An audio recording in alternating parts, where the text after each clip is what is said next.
Welcome to The Conflict Coach with Dr. Emily Taylor. I'm a mediator, developmental psychologist, and married mother of 5. I also teach conflict resolution classes, and like you, I've dealt with a lot of conflict in my own life. And I used to think I could make it all go away if I improved conditions or changed myself. But I've realized that conflict is just part of life. We all need more effective tools to handle it with confidence. So that's what this podcast is about. Each episode, you'll hear me coach a real person through a real conflict in their life. As you listen, you'll notice that I'm not telling them what to do. I'm giving them a set of skills that can apply to any conflict, including the ones in your life. So let's get started. Today, I'm coaching Tyler. He's in his 20s and he has been married for a couple of years. Recently, he and his wife moved into a home with Tyler's younger sister and her new husband. The couples have their own living space, but share a kitchen. And like in any situation where you're sharing space with others, there's a lot of potential for conflict. Tyler's hoping to get ahead of that, so we're going to explore some options. Tyler, welcome. Thank you. It's good to have you. How long have you been in this arrangement? So it's been about 3 months now, so not too long. And with that, we are kind of figuring out different habits and division of responsibilities. My wife and I like doing dishes every night, maybe every other night. My sister and her husband do dishes maybe once a week, which can kind of get in the way of what we're trying to do in the kitchen. And we're just trying to figure out how to share that space peaceably. What's transpired so far? Yeah. Well, when we were first moving in, it was a complete mess. The kitchen was where everything went while we figured the rest of the house out.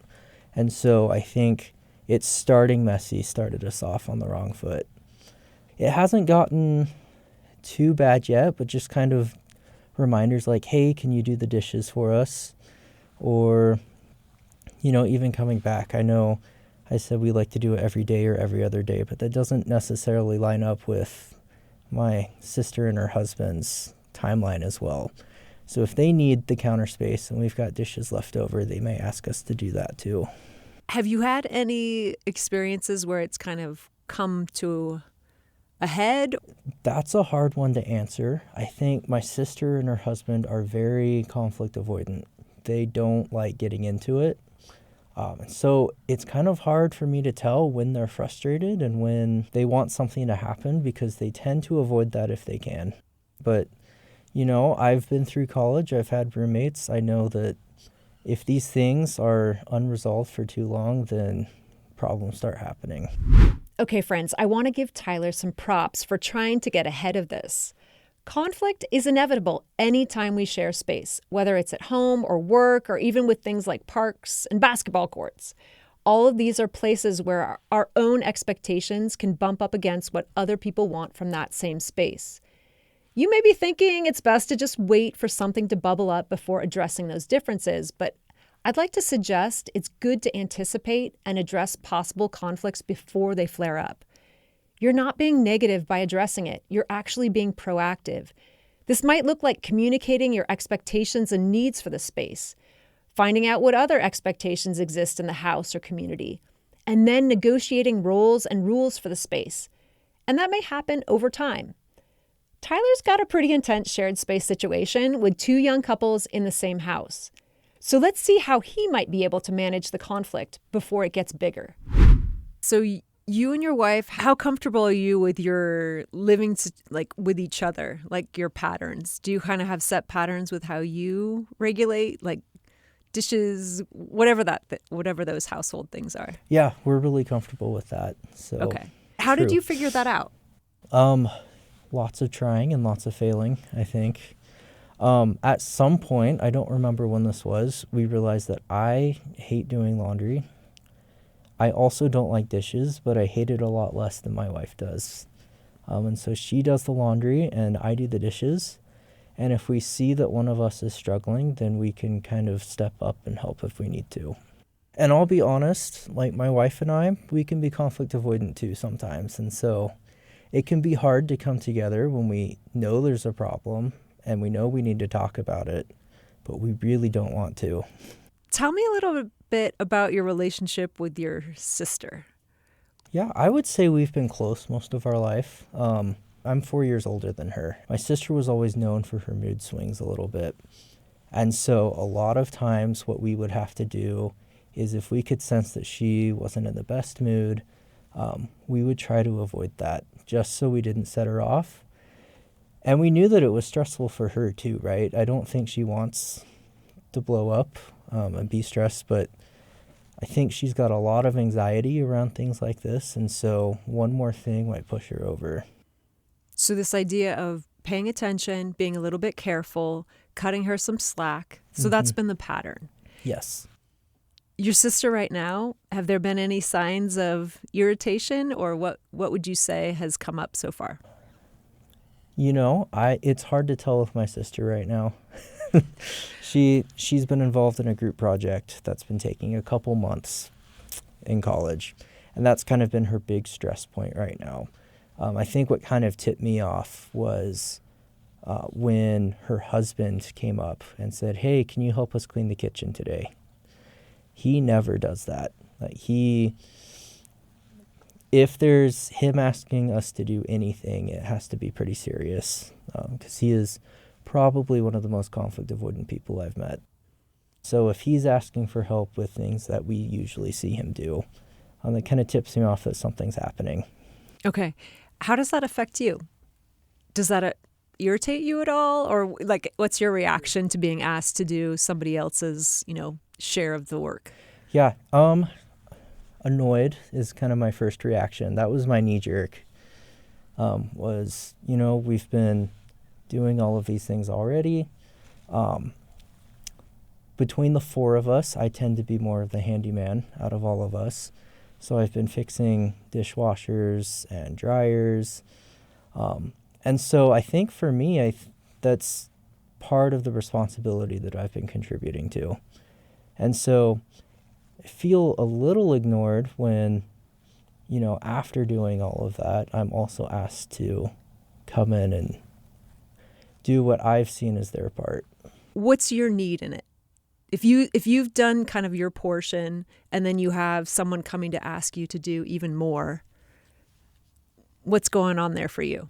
I think in my family of origin, we had a huge stress on fairness and distributing responsibilities equally. It didn't always happen. I think it rarely ever actually happens. It's kind of a give and take thing, right? I might do more one time and less later when somebody else kind of steps up. And I don't think I've seen mostly my sister kind of step up in responsibilities around the house. What would you like her to know? I think the biggest thing would be that I know life's hard, and I know that there are lots of things that get in the way and demand your attention, but that doesn't mean that you can ignore all of these other things that affect other people. I'm sensing a little bit. You tell me if I'm wrong. You're older, right? Yes. Are you the oldest in your family? I am, yes. Okay. What's it like to be the oldest child and the son, like in your family growing up? Like, were there different expectations despite this emphasis on fairness? What role do you think you played? I don't know if it was me being older or just kind of like a personality thing, but people would kind of look at me if there was a conflict and hope that kind of like I could figure it out. Right, so when my sister was super stressed, maybe throwing a tantrum, and we needed her to do something, it would be my job to go and let her know. Oh, not your parents? Not my parents. So my parents did great things, but they knew when they wouldn't be effective. Okay. So the classic, at least peacemaker role, somehow you're going to be able to talk with her and figure it out. Right. What do you think she thinks about you, kind of generally as a person? How does she perceive you? Ooh, that brings me back. I don't know if you know the movie Encanto. I do. So I was talking with my sister about that one time, and the Pressure song came up. She said, I really see you in that song. And it was quite interesting to like hear my sister's perspective on that. Tell me a little bit more what she said. What were some of the things that kind of stood out to you as she talked about that? Yeah, I think she was just saying like a lot of social responsibility. I think my family overall is more introverted. And so I, growing up at least, would be the one kind of talking with people at church settings or, reaching out to people to hang out with. And a lot of that social pressure was there. It was kind of a moment of self-realization for me. Like, oh, there were all these things I didn't even realize that were expected of me and I'm expecting of myself. I think the frustrating part came later where now I know my sisters kind of recognize this, right? But there's nothing happening. And maybe a little bit of that too is, if I saw that and I said something, I would be trying to do things to help alleviate that. Okay. Given the current situation, we started off with that whole idea of you, saying what you would hope for, right? If we flipped it and you were answering as her say, I'll be you and you be her. We'll call her Sarah. Sarah, I've noticed just a lot of the household things are falling by the wayside. I know you've been busy with school. I'm kind of frustrated because, some of these things just need to get done. Would you be willing to work, with all of us together to get these things in the house done? If you approached her like that, what do you think she would say? I think she'd say something like, yeah, I've noticed that too. We'll try and make sure that these things get done. Well, Sarah, I'm still concerned though because, we've kind of talked about it and there's been, suggestions that this needs to happen. What do you think we could actually do to make sure it does get done? I don't know. Maybe we can get it done on Saturday. Yeah, we'll make sure it's cleaned up. Okay. If that was it sounds like I'm just guessing by how easily you did that's happened before. No? Yes. Okay. Yep. I'm only bringing it up because, right, we always joke about that's the, insanity is repeating the same thing over and over again, right? Mm-hmm. And again, if you have a close relationship with someone, it's very often that you are repeating those same patterns. What do you think kind of as a intervention? Is there anything within that scenario that you're like, you know what? I haven't done this before, but maybe we need to try X. Do you have any thoughts about that? I honestly don't. It's one of those situations where I almost feel powerless because I feel like there's only so much I can do. It would not be very nice to blow up at her, but I'm not sure what I can do to kind of, fix this problem. Okay. So am I correct in saying that the goal is if you woke up tomorrow morning and things were functioning well in the household, everybody's contributing, they're doing their part, and you're communicating with each other about it, but no one person is taking on more it's fair, meaning Right. like a good division of labor. Right. And I can even see me being okay with my sister doing a little less. I get it. We've all been through college. There's a lot of work, but I'd like to see something. So you feel like you're not seeing much at all? I would say approaching zero, but not quite there. Okay, that's not very much. It's not very much. Okay. And Okay. something else too is I think I could push a bit, right? But I think that would be putting more responsibility on her husband. She might take it and then pass it off on him, and he would have more to do, and it would stay the same for my sister. And so I think there's a little bit too of well, I don't want to step in and say this is what your marriage should look like. But I don't want to be giving more responsibility to my brother-in-law when I see that he's already doing a ton. It sounds like your real desire, though, is to see her contribute as opposed to just the two of them somehow get their stuff done. Right. So it is a roommate type of thing, but it also sounds like a sibling thing, for her benefit. Is that an added part? I think so, yeah. So, friends, I hope you're thinking about your own conflict patterns as you're listening. My brother once said to me, "We do what we know how to do." I thought that was actually pretty profound. Sometimes we even know we don't like the result of what we usually do, but we don't know any different, so that's what we keep doing. When you add family roles into those patterns, it can be really easy to get stuck in unproductive conflict.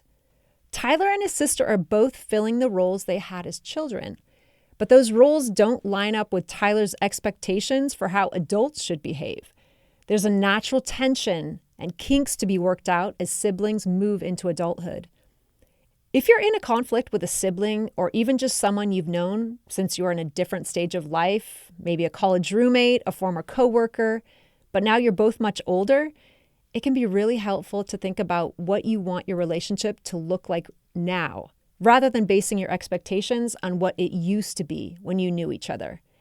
In Tyler's case, that's going to mean a fundamental shift in how he views this particular conflict, the one he's having with his sister over that shared kitchen space. Let's listen.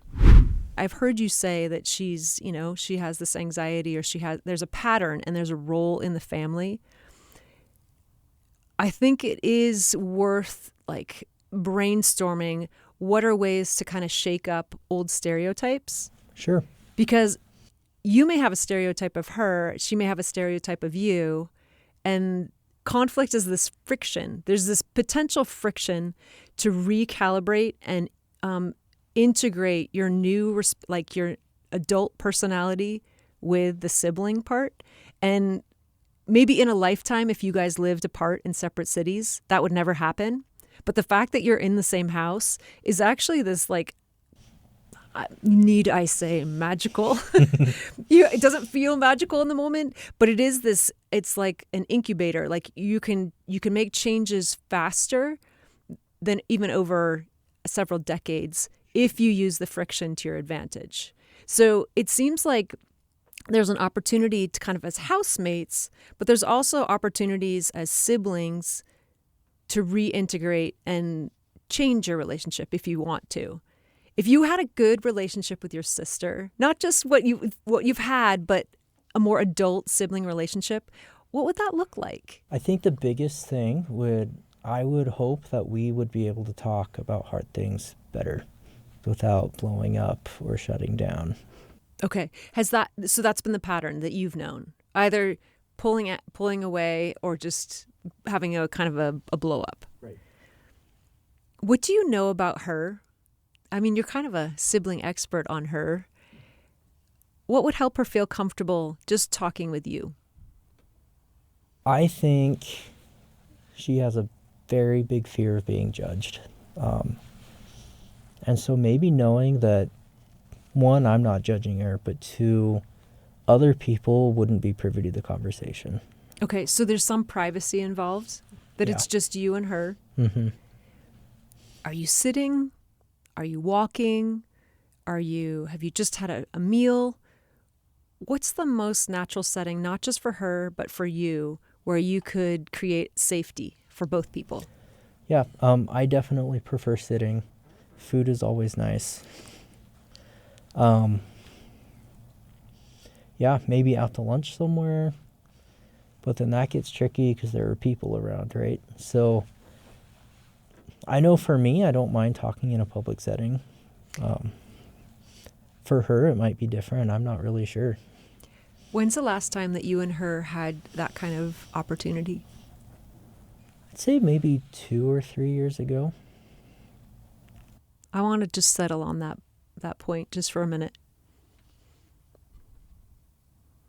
Can you imagine if you had to have a conversation, say, with your spouse, and it had been 2 or 3 years since you had talked about anything real? That's a long time. It's a long time. I think we just struck on something kind of interesting. A lot of times we're thrown into situations where everybody's all together and there's kind of a group issue. But even in just talking with you, Tyler, it seems like there is the household stuff, but this is sibling stuff. This is a sibling relationship that's important to you. And again, we're super busy. We have these other family relationships that are really important. And just the time and place input into that relationship, the inputs may not be there, right? Like there's this desired outcome of intimacy and familiarity and ability to talk with a feeling of safety. But it's just been a long time since she's been just with you. That makes sense. Yeah. What would it take to be rekindled in your sibling relationship with her? Yeah, I think a big thing is being able to set time aside for that. It's a lot harder. I think a lot of times we talk about that with your spouse, right?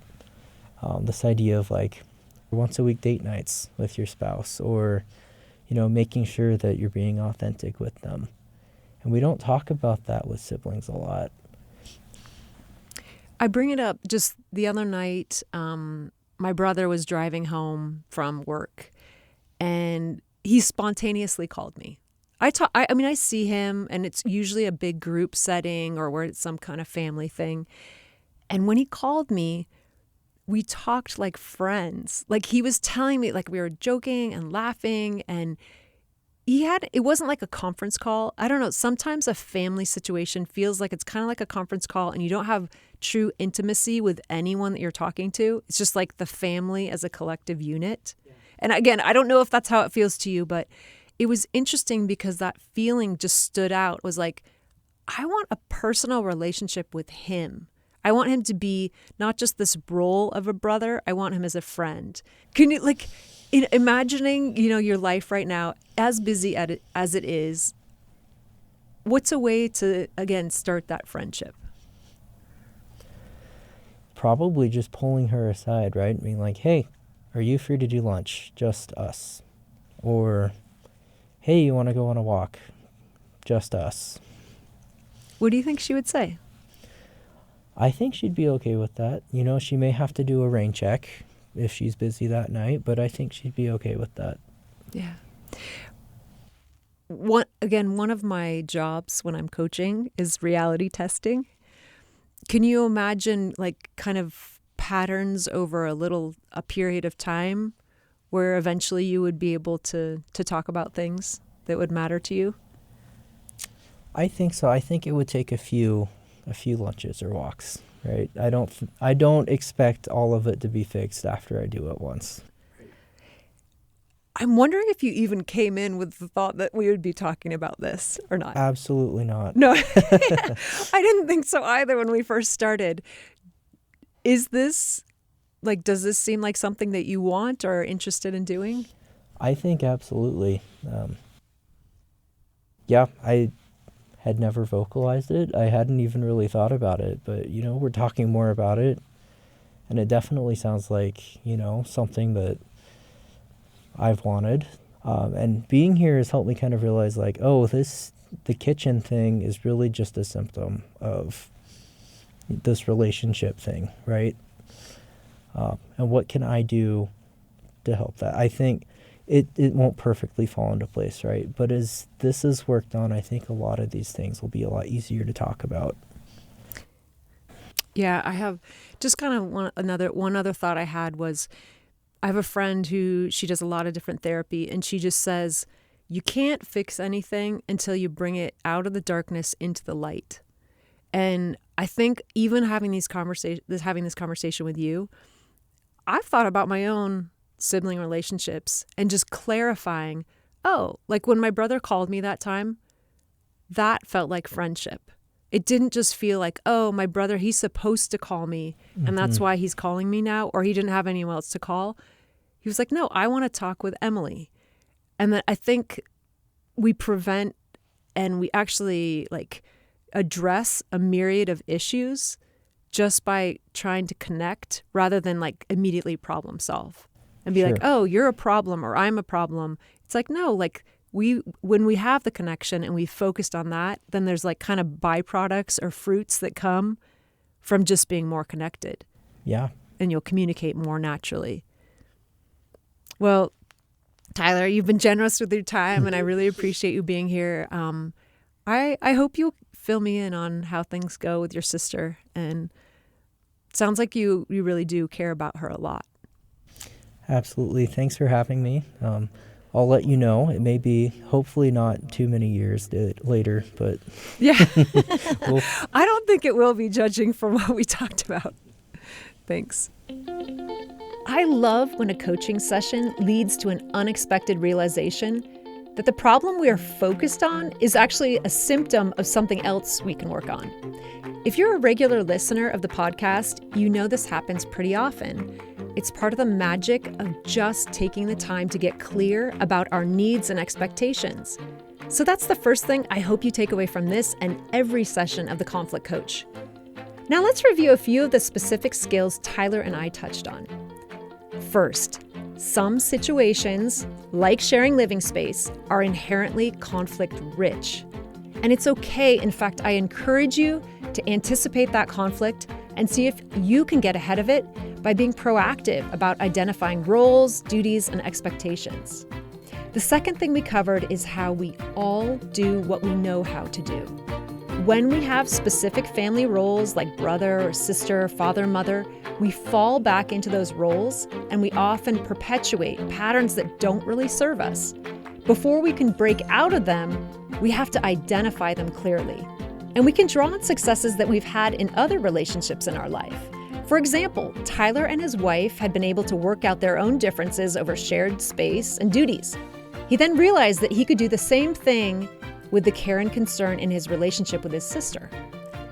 And lastly, when you're in a conflict with someone you've known for a long time, like a sibling or college roommate or even a neighbor, it's important to consider the state of the relationship right now. Does it perhaps need to be rekindled and maybe even recalibrated? Maybe it's just been a long time since you last connected as friends and now you're in different places in life.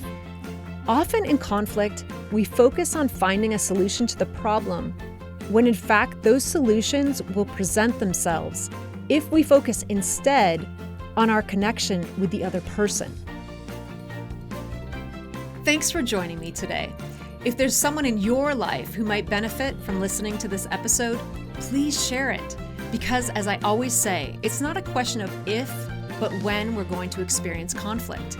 And we do much better when we're prepared. The Conflict Coach with Dr. Emily Taylor is a BYU Radio podcast. Check the show notes to see how we can connect on social media. And next time, I'll be coaching someone to resolve an internal conflict that's actually driving other conflicts in her life. I hope you'll join me.